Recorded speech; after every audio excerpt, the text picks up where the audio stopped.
San Mayolo de Cluny. Abad. 906 a 994. Memoria libre. 11 de mayo. Es el año 972. Época de hierro, de ignorancia, de confusión.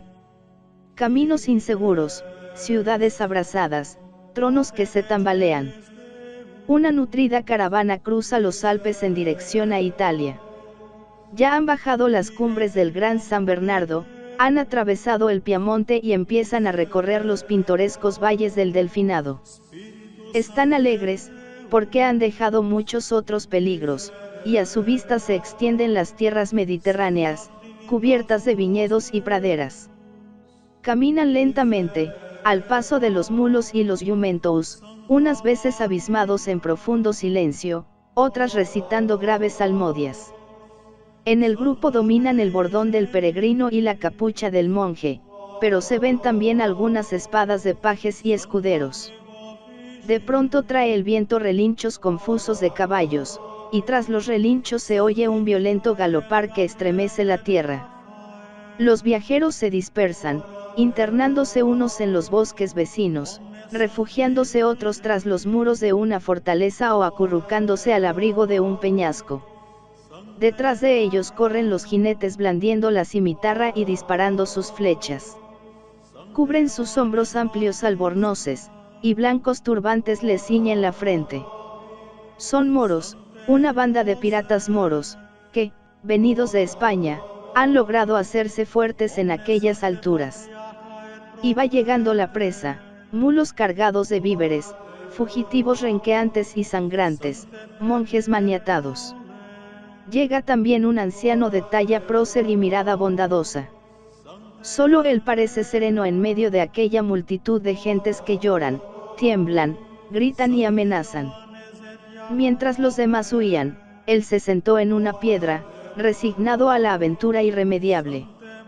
Cuando los bandidos se le acercaron, él empezó a discutir con ellos de religión. Vuestra vida, les dijo, es un insulto a los hombres. Robáis lo que no es vuestro, asesináis a los inocentes y turbáis la paz de los pueblos. Pero lo más triste es que vuestros ojos están cerrados a la verdad, porque vuestro profeta os ha engañado miserablemente para hundiros en las cimas del infierno. Desconcertados quedaron los asaltantes al oír estas palabras. Su asombro se transformó luego en indignación, y ya se hablaba de colgar en un árbol al importuno e inoportuno predicador, cuando uno de ellos, intimidado por la presencia del prisionero, convenció a sus compañeros de que tal vez sería más provechoso conservarle, en la esperanza de un subido rescate. Cargáronle de hierros, le subieron a su castillo y le encerraron en un subterráneo que se abría en las entrañas de una roca. Después, reuniendo a los demás cautivos, les preguntaron, ¿quién es ese monje? Sus vestidos son pobres como los vuestros, pero tiene un aire de príncipe. ¿Quién es? Y todos unánimemente contestaron, es Mayolo, abad de Cluny. Tanto mejor, debieron de pensar los infieles al escuchar la respuesta. Todo el mundo conocía a Cluny, la gran abadía de Borgoña, que, fundada medio siglo antes, se había convertido ya en una de las más poderosas instituciones de la cristiandad. Todo el mundo conocía a Mayolo, el hombre santo que regía los destinos de la orden naciente, consejero de reyes, amigo de emperadores, árbitro de las contiendas religiosas y políticas del pueblo cristiano. Desde entonces nadie se atrevió a molestar al ilustre prisionero. Le quitaron las cadenas, pusieron a su disposición la mejor habitación del castillo y le trataron con un respeto rayano en la admiración. Un día, uno de aquellos bandidos le ofreció una parte de su comida, consistente en un trozo de carne con un pan duro y negro, hecho con el trigo especial cuyo cultivo aclimataron aquellos hombres en el mediodía de Francia, trigo sarraceno. Toma y come, le dijo algo rudamente. Si tengo hambre, respondió Mayolo, el Señor me alimentará. Él te premie la buena voluntad con que me ofreces tu ración, pero yo no tengo costumbre de comer eso.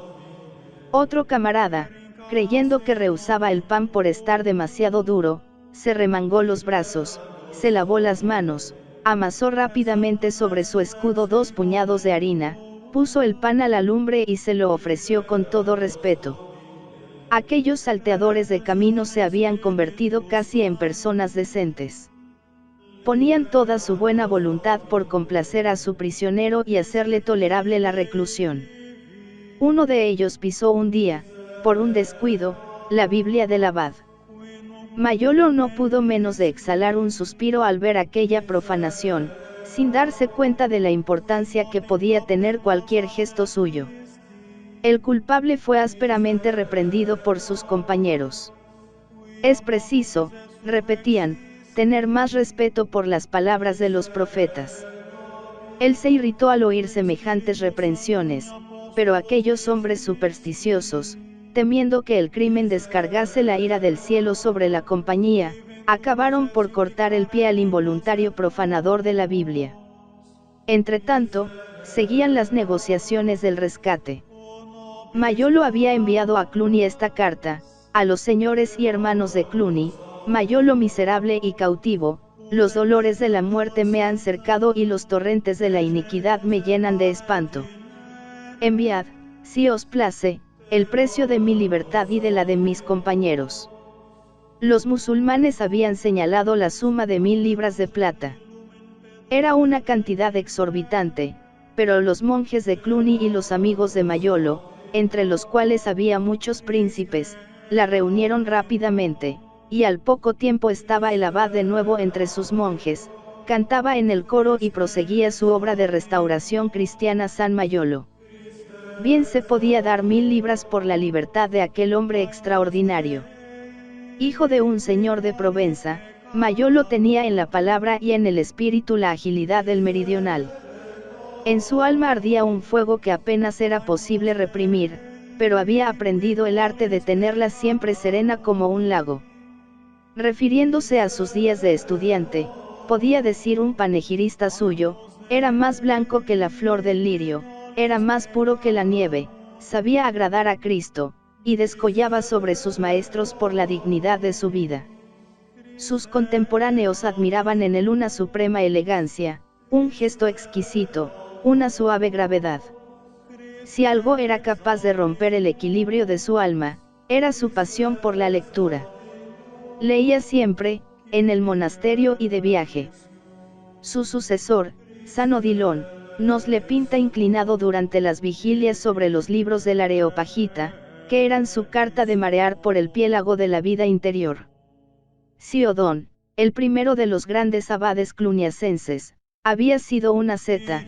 Mayolo realizaba el tipo del místico. Lo mismo que los padres, estudiaba los filósofos. En cuanto a los poetas paganos, mirábalos con poca simpatía. A Virgilio, cuyos poemas le habían encantado cuando estudiaba en Lyon, y luego, siendo canónigo de Mâcon, le llamaba ahora seductor peligroso de las imaginaciones. Los poetas divinos os bastan, decía a sus religiosos, Isaías y David, Sedulio y Prudencio. No manchéis vuestro espíritu con la muelle elegancia virgiliana. Tenía especial placer en las discusiones religiosas, y ya le hemos visto preocupado solo de la verdad en el momento de caer en las manos de los sarracenos. Era un orador elocuente, pero su fecunda elegancia no se avenía con el tecnicismo de la escuela. Miraba como su autor favorito a San Gregorio Magno, pero no el de las homilías sobre Job o Ezequiel, que eran la preferencia del austero Odón, sino el de los comentarios evangélicos, más suaves, más serenos, menos severos que aquellas, diferencia de gustos que revela la diferencia de caracteres. Exteriormente ostentaba una figura majestuosa. Este hombre, a quien nunca podremos alabar bastante, dice un contemporáneo, era de una belleza angélica, de una fisonomía noble, de un mirar lleno de dulzura. Su paso, grave, su palabra, elocuente, y en su voz, un acento sublime. Sus gestos, sus movimientos, sus actitudes revelaban al hombre perfecto, y la elegancia de sus perfecciones lo hacía aparecer a mis ojos como el más bello de los mortales. Tal era este hombre, uno de los más eminentes de la cristiandad en el siglo X, un gran restaurador, un organizador insigne, uno de los que prepararon aquel estallido de vitalidad que se observa desde los primeros años del siglo XI. Su figura se nos presenta magnífica en la escena revuelta de aquel mundo en construcción. No se contenta con ampliar la orden de Cluny, promover su prestigio y dirigir sus cohortes monásticas hacia la reforma del mundo cristiano, su acción se extiende a todos los órdenes de la vida social, construye, restaura, favorece las letras, recorre la cristiandad sembrando bendiciones y optimismo, se introduce la influencia de las ideas cristianas en los gobiernos de Francia, de Italia y de Alemania. Es amigo de Hugo Capoto, consejero de Otón el Grande, director de la emperatriz Santa Adelaida, y al mismo tiempo tan condescendiente con los humildes, tan compasivo, tan misericordioso, que no puede ver a un necesitado sin derramar lágrimas. Solo la injusticia era capaz de turbar la serenidad de su alma. Cuando Adelaida deja el palacio imperial rechazada por un hijo desagradecido, la figura alta y noble de Mayolo aparece ante el emperador, pronunciando este reproche: «Señor de una dignidad efímera, ¿cómo te atreves a pisotear los preceptos de la verdad y las leyes de la humanidad?». Otón II, para probar que no le guardaba resentimiento, le ofreció el solio pontificio. Mayolo pidió algún tiempo para reflexionar, y al día siguiente, habiendo leído aquellas palabras de San Pablo: «Tened cuidado de no dejaros inducir por palabras engañosas», corrió en busca del emperador, y, delante de los obispos y margraves, le dio esta bella respuesta: «Yo sé que no poseo las cualidades de un hombre apostólico. No soy bastante fuerte para llevar un peso semejante. Los romanos y yo somos de costumbres y países diferentes. Si me dejase llevar de la condescendencia, perdería el carácter de monje, y así, no quiero aceptar una dignidad que me haría sucumbir con su peso». Toda la cristiandad contemplaba con asombro al abad de Cluny y acataba sus palabras como oráculos del cielo. Un obispo hacía de él este elogio: «Cada día somos testigos por nuestros oídos y nuestros ojos de que la gloria de este hombre viene solo de Dios. Es verdaderamente un astro colgado sobre nuestro suelo. Todos los siglos celebrarán su memoria». Mayolo prolongaba sus días sin mancha, pasando de la meditación a la lectura, de la lectura a los negocios. Ya nonagenario, recordaba los días de su juventud, describía sus trabajos con palabras pintorescas y recordaba con los ojos arrasados de lágrimas a los hombres santos que él había visto caer en defensa de la Iglesia. Dolíase de haberle sobrevivido, se sentía aislado, y su único consuelo era conversar con Dios. Un discípulo suyo nos descorre un poco el velo de aquella vida interior con estas reveladoras palabras: «Qué profundos gemidos, qué dulces lágrimas derramaba este hombre de Dios en el fervor de la contemplación». Viósele con frecuencia, cuando estaba en medio de los hermanos, levantado lejos de toda conversación común y como lanzado fuera de sí mismo. Otras veces, aunque estuviese solo, le hubierais creído en medio de la multitud, a causa de los sollozos y lamentos que profería en su trato con la divinidad. Sobre su cabeza, blanca como la de cisne, el invierno de la vida había hecho brotar las flores de la vejez, pero ningún velo llegó a oscurecer el brillo penetrante de sus ojos, todos sus miembros conservaban el vigor y el calor primero, había vivido en un cuerpo virgen, y hasta el último día siguieron sus sentidos con el sello de la virginidad intacta. Parece como si este hombre se hubiera visto libre de toda flaqueza humana. La venida de la muerte no le asustó más que el asalto de los ladrones alpinos. En su última hora, cuando todos lloraban en torno a su lecho, él se esforzaba por sonreír y decía: «Valor, amigos, demos gracias al Señor, que esta muerte inevitable sea para todos un motivo de alegría».